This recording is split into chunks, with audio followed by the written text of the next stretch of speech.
형사 재판이 이제 20일부터 시작된다고 네. 아까 언급을 하셨는데 형사 재판은 좀 어떻게 예상을 하십니까? 지금 구속 취소 신청도 좀 한 거 아니에요? 윤석열 그렇죠. 측에서? 네. 뭐 체포 적부심을 포함해서 네.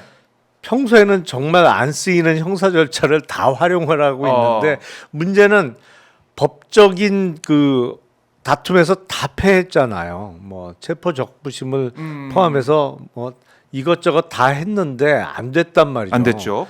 그 구속 취소 사유는 그건 것 같아요. 네. 일단 기본적으로 구속기관이 도가됐다는 주장. 그러니까 검찰에서 기소를 하는 시점에 이미 구속기관이 도가됐다는 주장. 아. 그리고 수사권이 없는 공수처에서 이루어진 구속 자체가 뭐 잘못됐다는 주장 정도를 하는 것 같은데 뒷부분을 주장하려면 사실은 적부심을 구속 적부심 뭐 아니면 이런저런 사유를 포함해서 보석 허가 청구를 하는 게 맞겠죠. 네. 근데 구속 취소를 청구한 거는 앞부분, 그러니까 구속 기관이 도가됐다. 기소 시점에 그거는 체포적부심을 신청해서 법원에서 심리하는 기간 네. 그리고 영장 실질 심사를 받기 위해서 기록이 법원에 갔다가 법원에서 다시 돌려받은 기간을 구속 기간에 포함시키는 과정에서의 네. 계산이 잘못됐다는 주장을 하는 것 같은데 아. 제가 그때 그 계산을 해봤는데 예.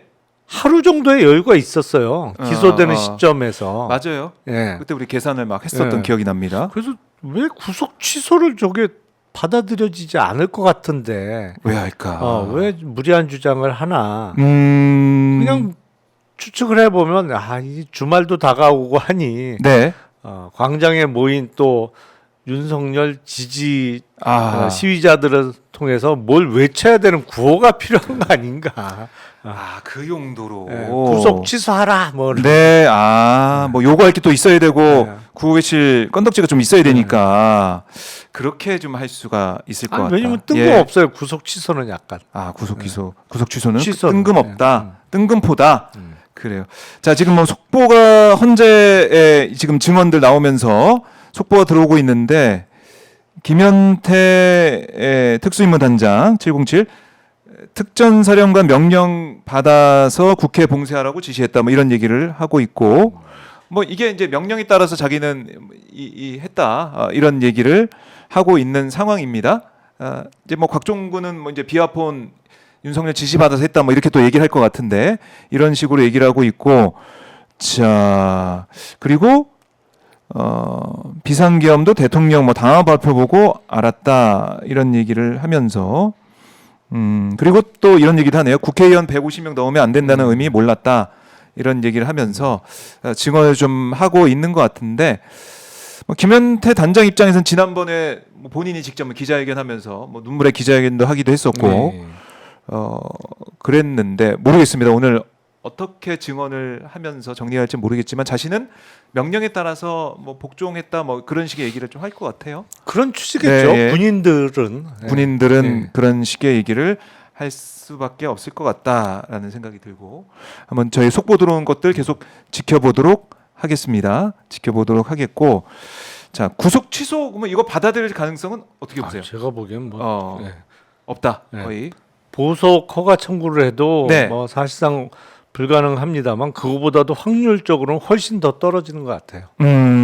확률이 떨어진다. 보석은 이런저런 사유를 대겠죠. 뭐 그때 왜 안과 진료를 받았다고 했잖아요. 항반 변성 같은 거. 네. 뭐 그런 사유를 막 대서 이른바 병보석. 병보석. 뭐 지금 치료 시기를 놓치면 실명의 위험이 있다. 네. 뭐 이런 사유를 들어서 병보석을 청구해 볼 수 있을 것 같은데 그것도 뭐 지금 상황에서는 맞지 않고 받아들여질 가능성이 극히 낮습니다만 네. 보석보다도 오히려 가능성은 훨씬 떨어진다. 구속 취소. 그래요. 그러니까 이게 재판부의 재량적인 판단에 따라서 병보석은 사실은 내려지게 되는데 판단하게 되는데 재판을 구속 상태에서 받지 못할 그런 정말 중대한 질병이냐 이런 것들을 재판부에서 판단하게 되겠죠. 그렇죠. 지금 조지호 경찰청장이 불구속 상태잖아요. 근데 거기는 이제 혈액암이라는 사유가 있는 거고. 그 정도의 좀 위중한 그런 병세 이런 게 좀 확인이 돼야지 병보석이 나올 수 있을 것이다. 이렇게 정리를 해보겠습니다. 자, 지금 권영세 국민의힘 비상대책위원장도 기자간담회를 좀 하고 있는데 이런 얘기를 하고 있네요. 당에 대해서 지지율 상승에 대해서 야당 행태가 드러나면서 힘이 지금 모아주신 덕분에 이렇게 힘이 모아져가지고 지지율 상승이 일어나고 있다. 야당 행태 때문에 우리 더 많은 국민들이 지지하고 있다. 이런 주장인 것 같은데 어떻게 들으시고 계십니까? 일단 그 말 자체가 네. 국민의힘은 반사체에 불과하다는 얘기고 자체 발광 능력은 없고 네. 남이 못해서 그 반사 이익을 보는 반사체라는 취지잖아요. 그거는. 그렇죠.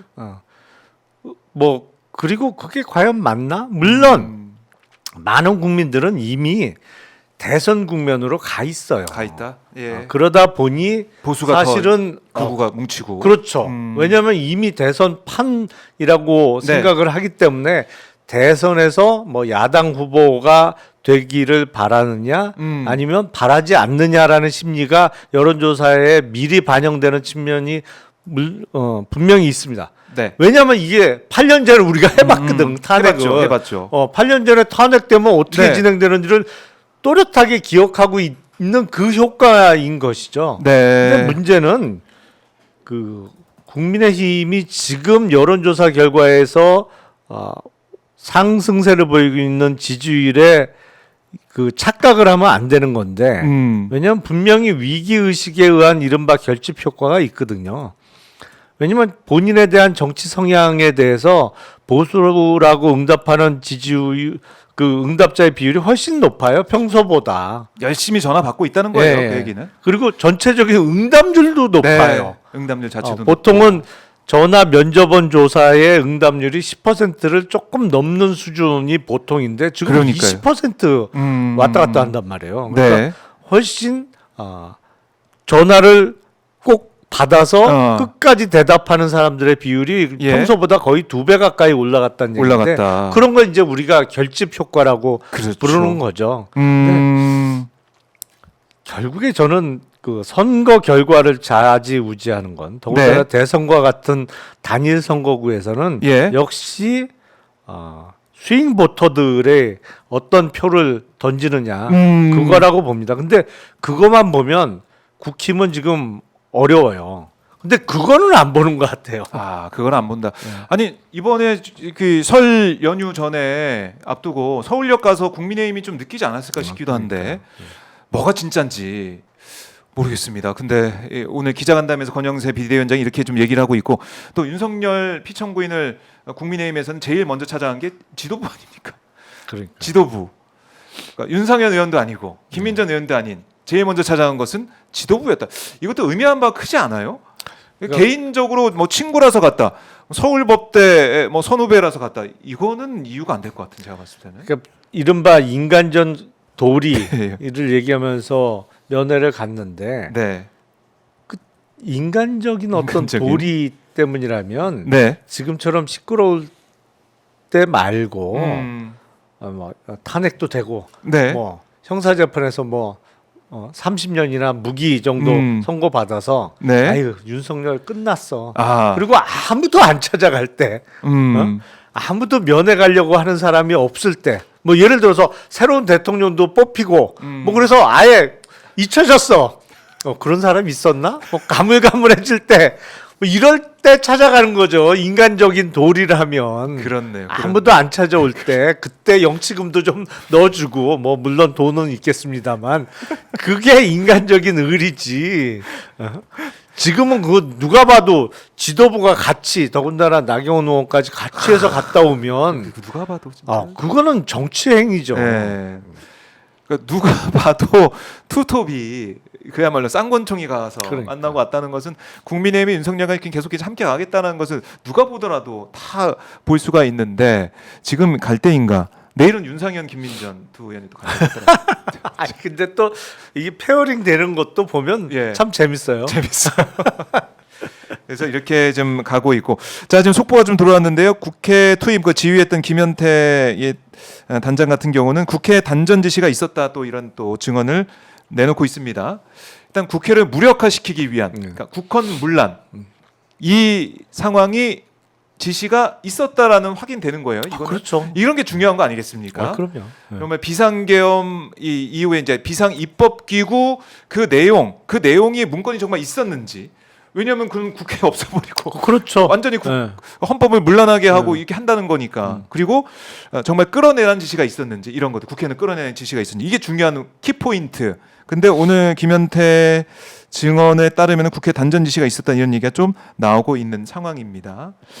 자 이렇게 되면 정말 헌재에서의 파면은 피하기 어려운 쪽으로 이제 가고 있다. 일단은 이렇게 다만 이제 우리가 보겠습니다. 법치 국가니까 법률에서 정한 절차를 다 하나하나씩 이행하고 있을 뿐이지 아하. 예, 결과에 있어서의 어떤 걱정할 필요는 전혀 없어 그래요. 보여요. 절차적으로 다 이제 하나하나 따져가면서 발방하고 있다.